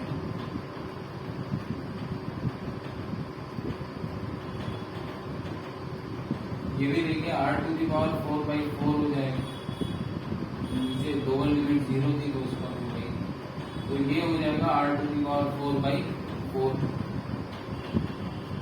ठीक है। और नीचे देखिए आर क्यूब, ये बन जाएगा आर क्यूब माइनस 0 और ये बन जाएगा आर क्यूब बाई 3 माइनस 0, तो नीचे आएगा r cube minus r cube by 3, r cube minus r cube by 3, ठीक है।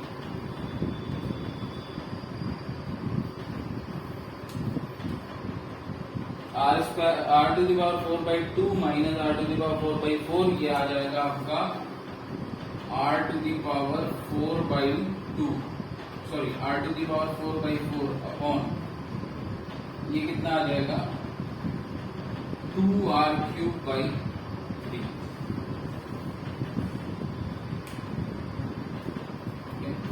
तो यहां से देखिए एक r ऊपर बचेगा और ये आ जाएगा आपका 3r/8, तो xcm कितना आ गया आपका 3r/8, ठीक है। तो यहाँ पर बेसिकली इसका xcm जो आएगा, ये सब स्टैंडर्ड वैल्यूज आपको याद रखनी है एटलीस्ट 3r/8, ठीक है। और ये किस तरीके से कहां से आ रहा है, रेफरेंस पॉइंट भी आपको याद रखना है, ठीक है। तो यहां से ये इसका जो आएगा xcm वो आएगा 3r/8, ठीक है।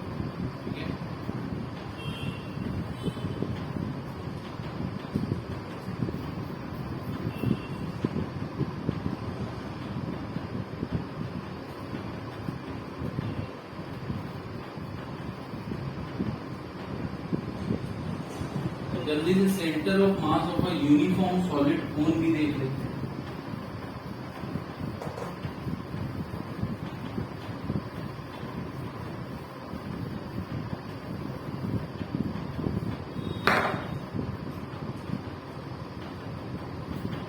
यूनिफॉर्म सॉलिड कोन, ठीक है, uniform solid cone of mass and radius are,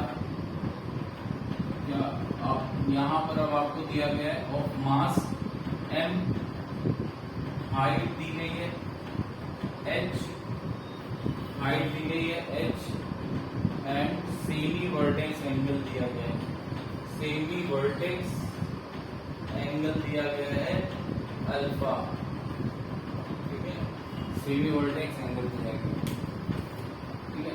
तो अब आप देखिए इस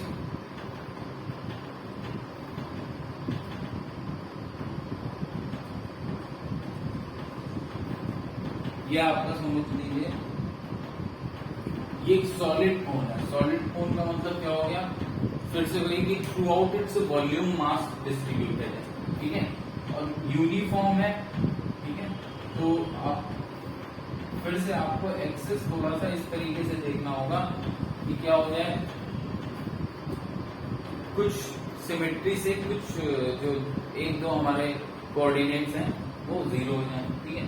तो देखिए अब आपको सबसे पहले क्या दिया गया है,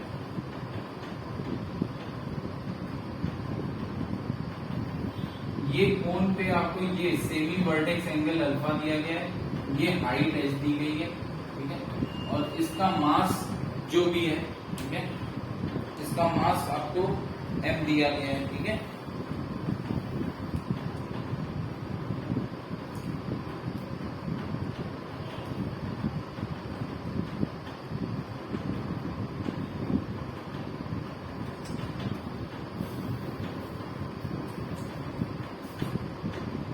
ये अगर मैं इसकी रेडियस r ले लूं तो देखिए r क्या हो जाएगा, r हो जाएगा 10 अल्फा। अच्छा सबसे पहले एक्सेस की बात करते हैं, तो देखिए आप अभी मैं अगर इसको ये अपना ओरिजिन ले रहा हूं, ये वर्टेक्स को मैं ओरिजिन मान रहा हूँ, रेफरेंस पॉइंट, ये हमारी एक्स एक्सिस है, ये वाई एक्सिस है। तो जेड एक्सिस ऐसे जाएगी, जेड एक्सिस ऐसे जाएगी। अगर आप ओरिजिन के जेड एक्सिस के अलोंग अगर देखेंगे, ठीक है, ओरिजिन से अगर आप जेड एक्सिस के अलोंग अगर देखेंगे, ठीक है, आप इसको सॉल्व ऐसे भी कर सकते हैं,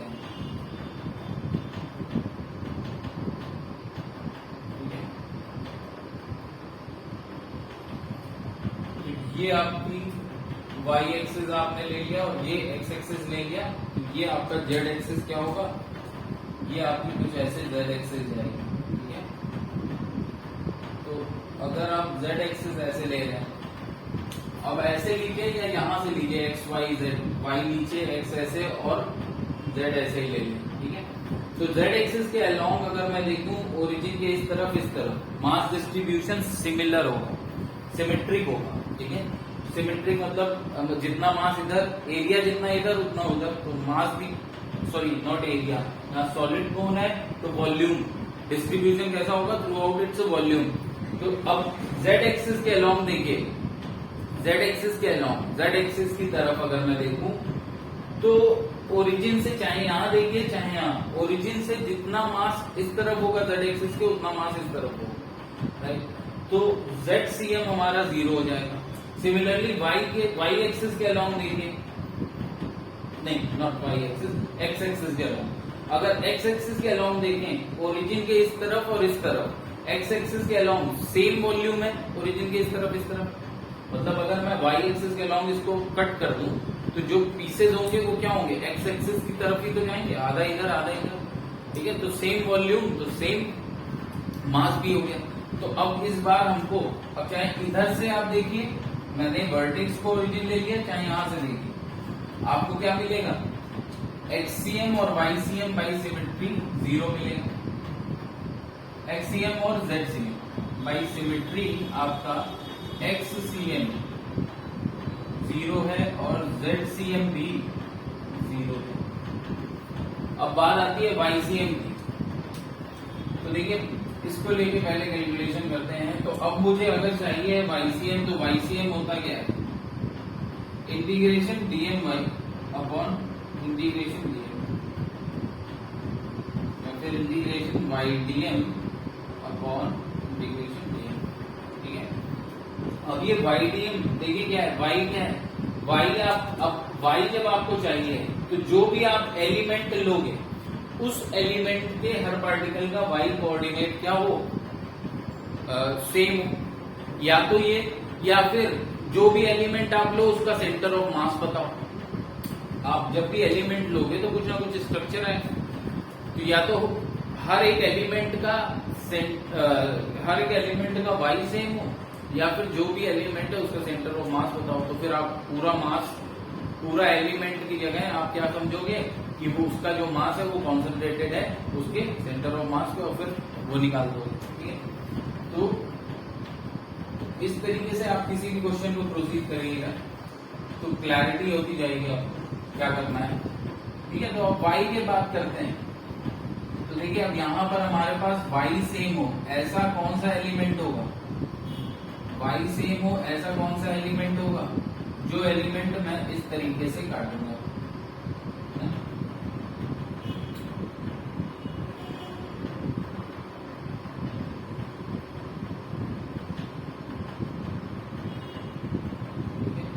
इसमें भी अब देखिए through out volume, through out मतलब पूरे वॉल्यूम में इसमें मास डिस्ट्रीब्यूशन है। तो ये देखिए ये हमको एक डिस्क, ये भी हमको एक क्या मिलेगी, डिस्क, रिंग नहीं मिलेगी, डिस्क मिलेगी, क्योंकि सॉलिड कोन है तो पूरे वॉल्यूम में इसका मास डिस्ट्रीब्यूशन है, ठीक है। तो अब जब ये हमको डिस्क मिलेगी, तो अब देखिए ये डिस्क का मुझे क्या चाहिए, वॉल्यूम चाहिए, डिस्क का मुझे क्या चाहिए, वॉल्यूम, ठीक है। तो मैं क्या कर रहा हूं, सबसे पहले y एक्सिस, ये सपोज ये लेंथ y पे मैंने क्या करा, ये dy अमाउंट का एलिमेंट कट कर लिया, y एक्सिस पे मैंने क्या करा, dy अमाउंट का एलिमेंट कट कर लिया, ठीक है। अब देखिए इस एलिमेंट का जो हमारा dv होगा, क्यों, क्योंकि सॉलिड कोन है, तो फिर से हमारा क्या हो जाएगा, y इज dm जो होगा हमारा डीएम एलिमेंट का जो मास आएगा वो क्या होगा, रो इंटू डीवी, जहां पर रो क्या है, रो है इस कोन का volumetric density mass upon volume of the cone, ठीक है।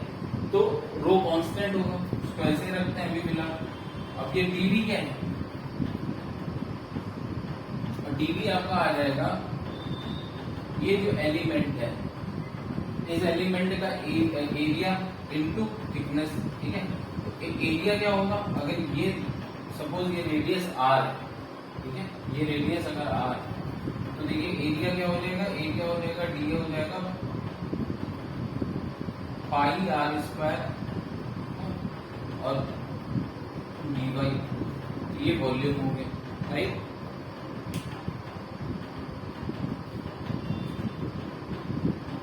लेकिन अब देखिए हमको एक और चीज यहाँ पर दी गई है, वो क्या दिया गया है, अल्फा, अल्फा हमको दिया गया है। और मुझको बेसिकली क्या चाहिए, मुझको देखिए चाहिए है y के फॉर्म में इक्वेशन चाहिए, क्योंकि मुझे इंटीग्रेशन किसका करना है, dy, हमारे पास वेरिएबल क्या होना चाहिए, y, जो dy है, तो इंटीग्रेशन हमें y के फॉर्म में करना है। तो अब r को आप कन्वर्ट करिए, तो देखिए y और r में क्या रिलेशन है, r is equal to y into tan alpha, r is equal to y into tan alpha, ठीक है। तो ये वैल्यू अगर मैं पुट कर दूं तो क्या आता है, dv हमारा हो जाएगा pi y square tan square alpha, ठीक है, या pi tan square alpha y square d y, ठीक है, pi tan square alpha y square d y, ये हमारा आ जाता है क्या। तो मास क्या हो जाएगा, डीएम हमारा हो जाएगा rho into pi tan square alpha y square d y, ठीक है। अब जब इसकी वैल्यू यहाँ इंटीग्रेट करेंगे तो आप ये समझिए ये rho pi tan square alpha y square d y आएगा।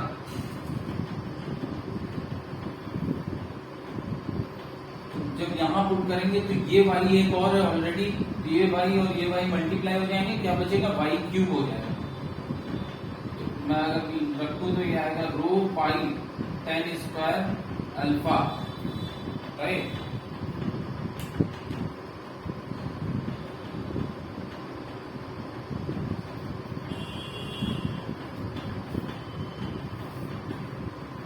Y square d y upon, यहाँ पे वाई स्क्वायर नहीं है, वाई क्यूब हो जाएगा, राइट।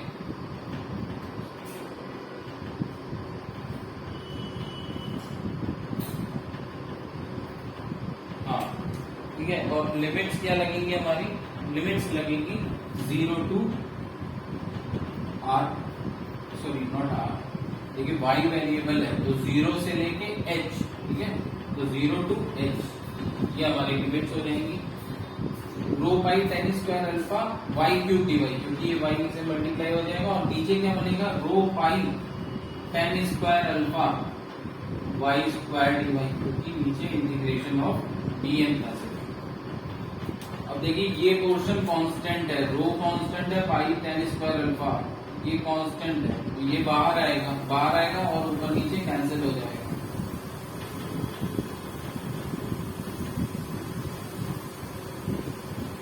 तो ये y cube d y upon y square d y, ठीक है। तो वाई क्यूब का क्या हो जाएगा, y to the power 4 upon 4, और 0 टू h आपकी लिमिट है, तो ये हो जाएगा y to the power 4 by 4 0 to h, और ये देखिए क्या हो जाएगा, ये आपका हो जाएगा y cube by 3 0 to h। Limits आप पुट करिए और अकॉर्डिंगली आप सॉल्व करेंगे तो ये आपका आएगा 3h अपॉन 4। तो YCM कितना आ गया, YCM आपका आ गया 3h अपॉन 4, YCM कितना आ गया 3h अपॉन 4, ठीक है।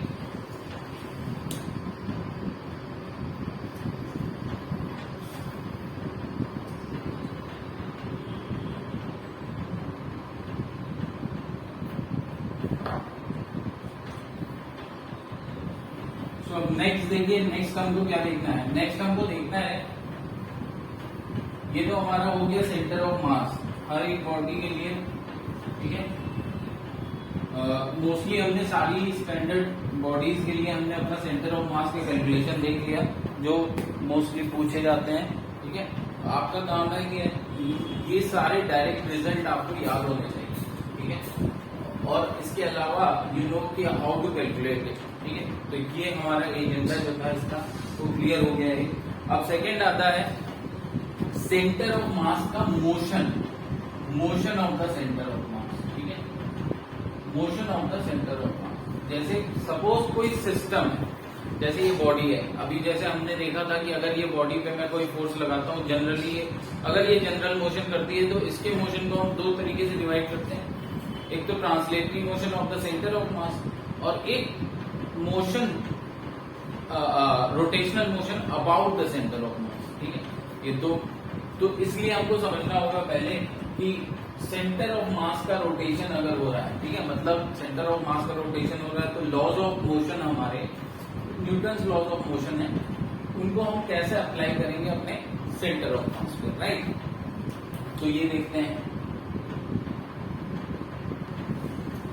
तो इसके लिए देखिए हम लेते हैं एक अपना सिस्टम जिसमें हमारे कुछ सबसे पहले ऐसे n पार्टिकल, ठीक है। हर बार हम क्या करते हैं, डेरिवेशन कर रहे हैं, जब मतलब डिस्क्रीट, जो मैंने बताया था दो तरीके के सिस्टम, डिस्क्रीट और कॉन्टिन्यूस। तो डिस्क्रीट के लिए निकालते हैं सिग्मा नोटेशन यूज होते हैं, यहाँ पर एल्जेब्रिक सम होता है और फिर उसी को रेप्लिकेट करते हैं कॉन्टिन्यूस मोशन के लिए, और वहां पर हमारा क्या यूज होता है, इंटीग्रेशन साइन यूज होता है, ठीक है। तो सपोज यहाँ पर हमारे पास पार्टिकल 1 2 3 ऐसे करके n पार्टिकल है मेरे पास, ठीक है। तो अब अगर सबसे पहले क्या आता है, हमने क्या सीखा कि सेंटर ऑफ मास की लोकेशन अगर मुझे देखनी होती है तो मैं क्या देता हूँ, सेंटर ऑफ मास की पोजीशन। सपोज ये कोई हमारा कोऑर्डिनेट एक्सिस है, ठीक है, तो इसके अकॉर्डिंग अब हमारा हर पार्टिकल की R1 R2 R3 अकॉर्डिंगली ये ओरिजिन हमारा रेफरेंस पॉइंट है। तो R1 R2 R3 ये हमारा क्या है, इसका पोजीशन वेक्टर है। तो सेंटर ऑफ मास हमारा कहीं मान लीजिए ये सेंटर ऑफ मास इसका n पार्टिकल का है, तो इसकी पोजीशन हमारी कैसे देते हैं हम, RCA, ठीक है। ये हमारा क्या हो जाता है, ये होता है R1 M1 R1 plus M2 R2 Mn Rn upon M1 plus M2 plus M3 Mn, ठीक है, ये होता है। तो सिंपली इसको मैं लिख सकता हूँ क्या, चलिए अभी, ठीक है, सिग्मा सिग्मा नोटेशन में लिख सकते हैं, तो बात की बात है। अब अगर मैं देखना चाहूँ कि अगर मान लीजिए ये पूरा सिस्टम आगे जा रहा है, अगर ये पूरा सिस्टम यहाँ पर एक जगह ना रह के ये आगे जा रहा है, तो ये पूरे सिस्टम का मतलब क्या है, ये सारे पार्टिकल्स आगे जा रहे हैं। अब ये सारे पार्टिकल्स अगर आगे जा रहे हैं तो क्या इनका सेंटर ऑफ मास यही रुक जाएगा भाई। मास की पोजीशन, सारे मासेस की पोजीशन चेंज हो रही है, तो अकॉर्डिंगली सेंटर ऑफ मास की भी पोजीशन चेंज होगी। तो वो देखिए वेलोसिटी ऑफ सेंटर ऑफ मास क्या होता है, वेलोसिटी ऑफ सेंटर ऑफ मास क्या होगा, ऑब्वियसली वेलोसिटी होता क्या है, तो VCM होता क्या है, rate of change of position, rate of change of position. तो rate of change of position, अब यहाँ पर अगर हम लोग dr/dt करेंगे तो ये क्या आएगा, m1 तो कांस्टेंट है, तो क्या हो जाएगा dr1/dt plus m2 dr2/dt plus similarly mn drn/dt upon m1 plus m2 plus mn। तो आई थिंक यहां से क्लियर हो रहा है कि VCM क्या आ सकता है, VCM क्या हो गया, VCM हमारा हो गया dr1/dt, क्या होगा dr1/dt, मतलब position of r1 is changing with respect to time, dr1/dt rate of change of position of r1, तो वो होगा क्या, v1 होगा, velocity of particle 1 m2 v2 mn vn upon m1 plus m2।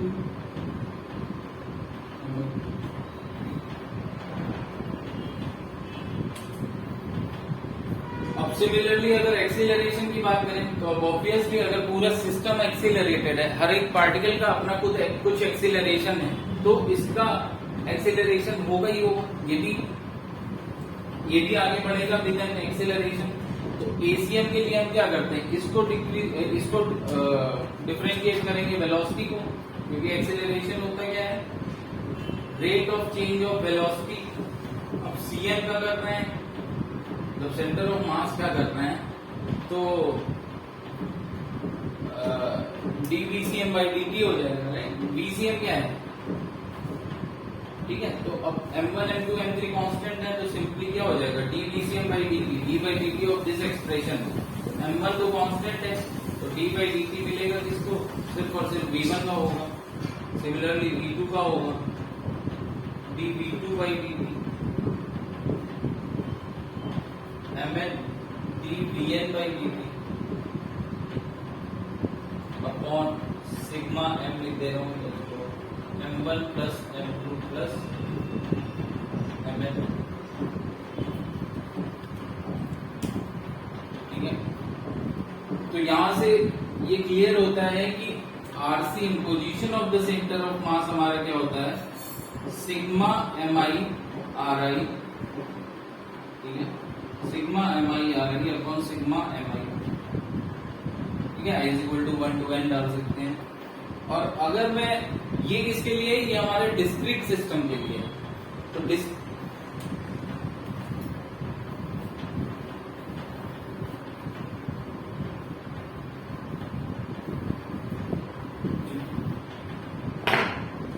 अगर मैं आरसीएम लिखता हूं, सेंटर ऑफ मास की पोजीशन, तो ये हमारा आता है notation sigma mi ri upon sigma i is equal to 1 to n mi, ठीक है। अब देखिए, अगर ये वेक्टर फॉर्म है तो इसको आप समझ सकते हैं कि तीनों कंपोनेंट के लिए अलग अलग अप्लाई कर सकते हैं, ठीक है। Sigma mi xi, right. Similarly अब यहां पर अगर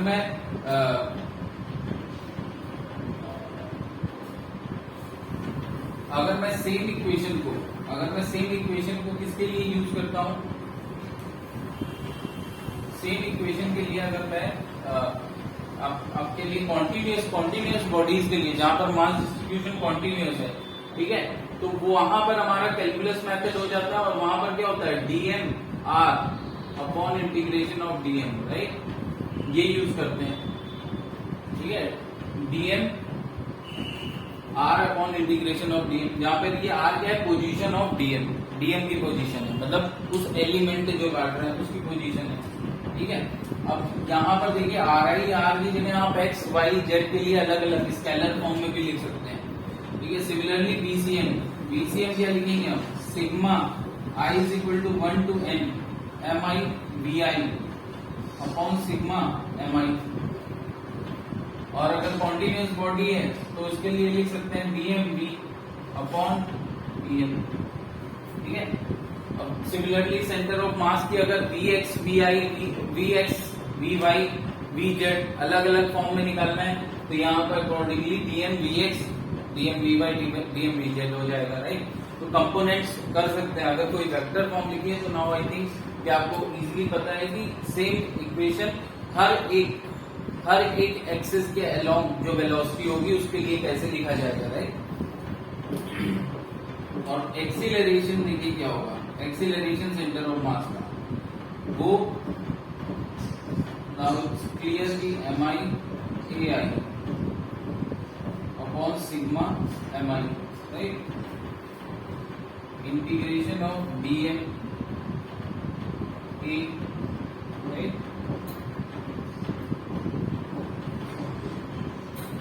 dm a upon integration of dm b। तो हर एक एक्सिस के लिए आप अलग अलग लिख सकते हैं, राइट।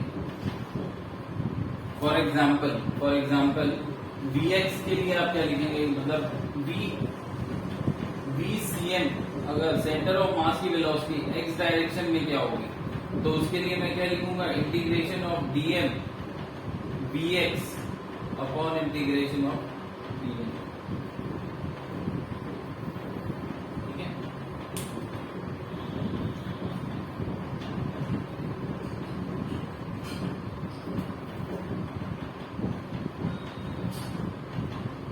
सो नेक्स्ट क्लास में देखेंगे कि force, next class will be last class for this chapter, ठीक है, मोमेंटम एंड कोलिजन, ठीक है। तो उसमें हम देखेंगे कि जब फोर्स अप्लाई होगा तो कैसे हम उसको कन्वर्ट करेंगे about I mean motion of the centre of mass, कैसे हम जो है Newton's laws of motion, second law of motion apply करेंगे सेंटर ऑफ मास के लिए, ठीक है।